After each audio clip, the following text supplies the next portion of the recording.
What have you got in your pocket? Who, me? Monster in my pocket. What? Monster in my pocket. They're new, they're awesome, and they're squishy. Monster in My Pocket, new from Matchbox.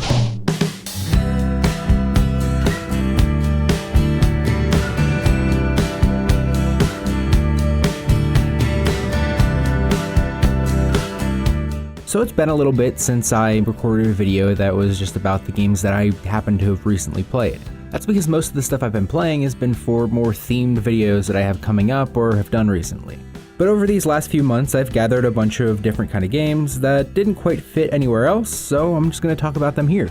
As always, my goal here is to talk about games that I like in hopes that you might stumble upon something that you might have otherwise missed. Before I get into my actual full-on recommendations, I want to just touch on a few games that I liked enough to recommend, but not enough to really go full in-depth on.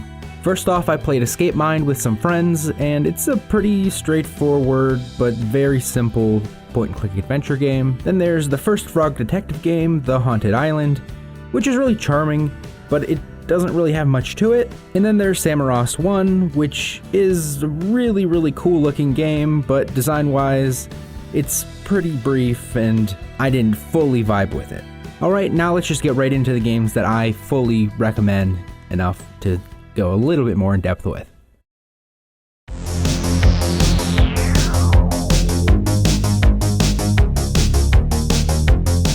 Aeon Drive is a 2D speed-running platformer that I really love the game feel of. The ultimate goal is to get through each level as fast as you can by finding the exits. But there's also collectibles throughout the levels and enemies to kill. It's just a really fun game to kind of just flow through. I played this game on my Steam Deck as a second screen game, and I recommend just picking it up because it does just mechanically click really well. I highly recommend Aeon Drive.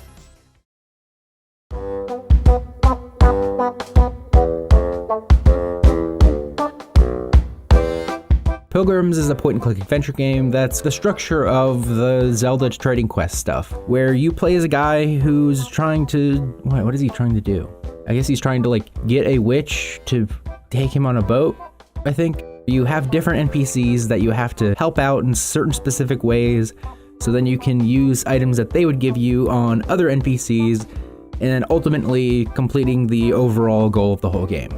I really love the art style in this one and the animations. It's pretty charming and fun. You can get through a playthrough in about 30 to 40 minutes, but there's other paths that you can take and different interactions that you can see, and the game gives you a nice big list of the ones that you've seen and the ones that you haven't yet, so it kind of has some pretty good replayability. I recommend checking out Pilgrims.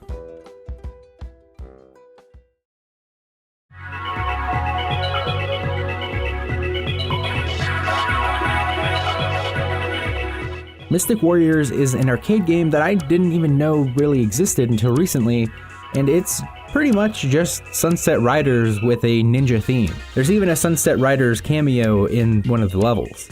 As with other Konami stuff of this era, the sprite art and music is just amazing, and it left me wondering if I prefer this game even over Sunset Riders. Instead of throwing guns, you're throwing shurikens and kunai, and it has that 90s feel that's fun to look back on now, of them capitalizing on the ninja craze of the time. I highly recommend you check out Mystic Warriors if you have a way of playing an arcade game, which you do.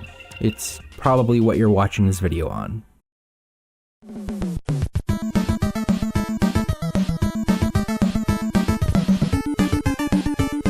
Monster in My Pocket is a pretty straightforward NES platformer that came out in the later part of the NES lifecycle. It's based on a line of toys that they tried to get going at the time that were kind of similar to the muscle figures or the Kaneko Man, little go racery little guys, but it was a line of random monsters. But here in this game, you get to choose between playing either as a vampire or a Frankenstein's kind of monster guy.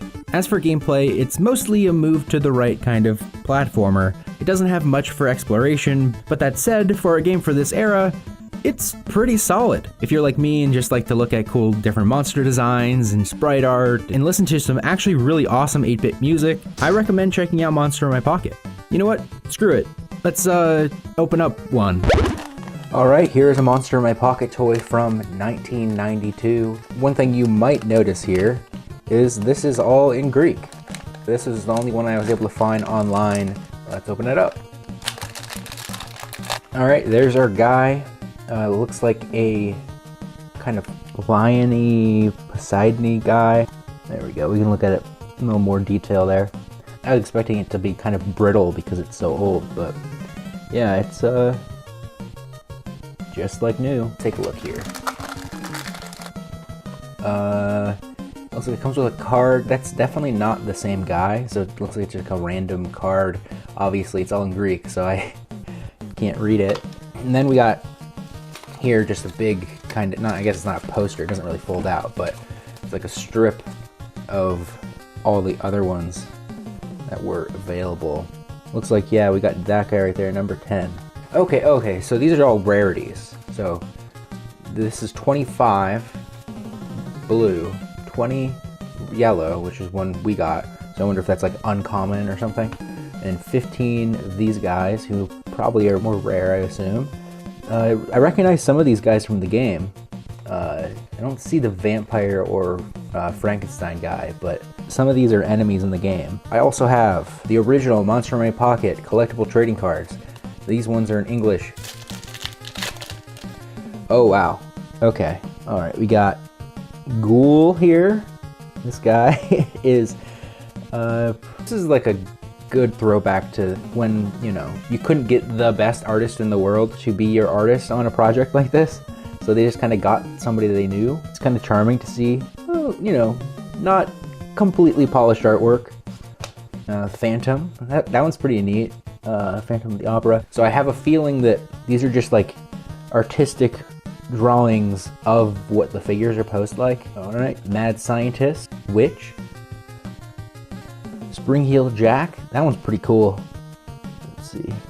Sorry about the focus on this. Still need to get used to it. Invisible Man. So it looks like they all have point value, so there must be some sort of game to this, but it's not very clear. And then this must be one of the sticker sheets and puzzle card. Let's see if there's any that would fit this guy. This guy might be from a different set, but the Beast maybe, Triton. You know, that's probably it. This guy's probably Triton. That's the Monsters in My Pocket stuff that I got. It's something.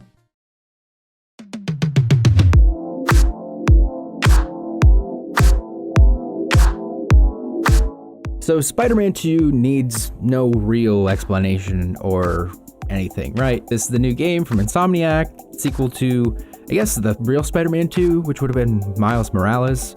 But really, it's the big follow-up to the PS4 Spider-Man game, where in this one, the big hook is you get to play as both Miles and Peter, and the story is all about Kraven, Venom, the symbiote, that kind of stuff. I'm not going to get into any spoilers, all the gameplay here is from the first hour or two, but as someone who's very familiar with a lot of Spider-Man stories, I really appreciate how different this one is. It tells a really kind of trite story at this point of the symbiote stuff, and I think the way it does it is really interesting. As for the gameplay, it's amazing, as you probably would expect. One thing gameplay-wise that I ended up really appreciating, but maybe thematically was a little alarming, I guess, is that most of the traversal in the game isn't swinging, as you might expect from Spider-Man. They gave both the Spider People in this game the web wings, and most of the game is going to be you flying around the city. There's even these like air tunnels around the whole city that allow you to just kind of get anywhere you want super fast just by flying. It feels really awesome to do, but a Spider-Man game, it feels strange. There is precedence for it in the comics and even the movies now with the web wings, but I don't know, Spider-Man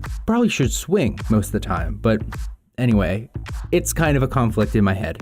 Another thing that they did that might be a little controversial actually, is they brought back the Mary Jane stealth missions that were pretty derided from the PS4 Spider-Man.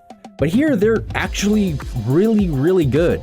They ended up giving her a weapon to defend herself, and it kind of just feels like The Last of Us. I ended up really liking these missions, and I think that they ended up redeeming kind of the whole point of them overall. I ended up 100%ing the game, and all the costumes are super cool. Well, no, they're not. Actually, they're not all super cool, but I really appreciate the ability to change the kind of colorways on a lot of the suits now. You can't do it on the ones that are from the movies, but I really like the ability to kind of pick a suit that even you might not like normally and just change it a little bit to make it something a little more interesting. Anyway, this game is absolute must play. I think the game is just fucking awesome and fun to play. Even when you're like me and you're completely finished with 100% of the game, it's just fun to swing around the city and stop random crimes.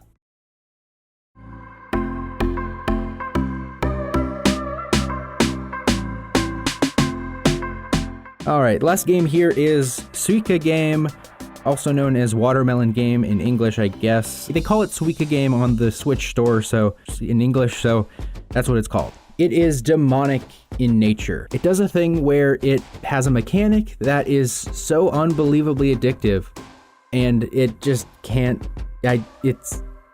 You're hooked. You're hooked. So what it is you have a puzzle Tetris-like well that you fill up with different fruit. Whenever two fruits of the same type touch, they turn into the next fruit up on a evolutionary scale. And the goal is to get as much score as you can by making the biggest fruit you can. The real goal is to make the biggest watermelon you possibly can, or like me, I was playing in the Halloween kind of variant mode, where it's to get as many pumpkins as you possibly can. But really it's designed in such a way that it's just, you want to get your first pumpkin, and then once you get your pumpkin, it's like, okay, thank God, fuck, finally, I'm released, I'm free. If you have the self-control to stop there.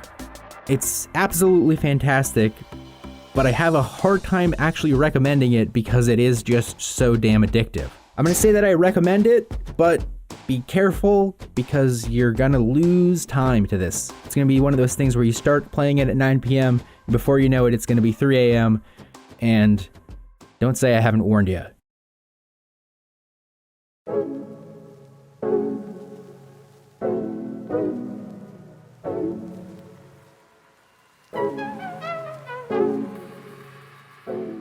Alright, those were the games that I recently played that didn't quite fit into any of the other themes that I have in my upcoming videos. If you enjoyed this one, I've got a bunch of others that I think you might be interested in.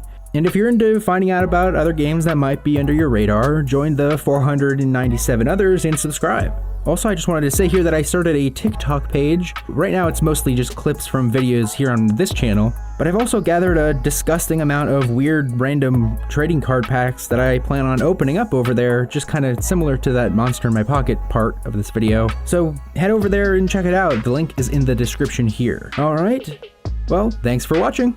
Thanks for watching. Thank you for watching. Thank you for watching. Thank you for watching. Thank you for watching.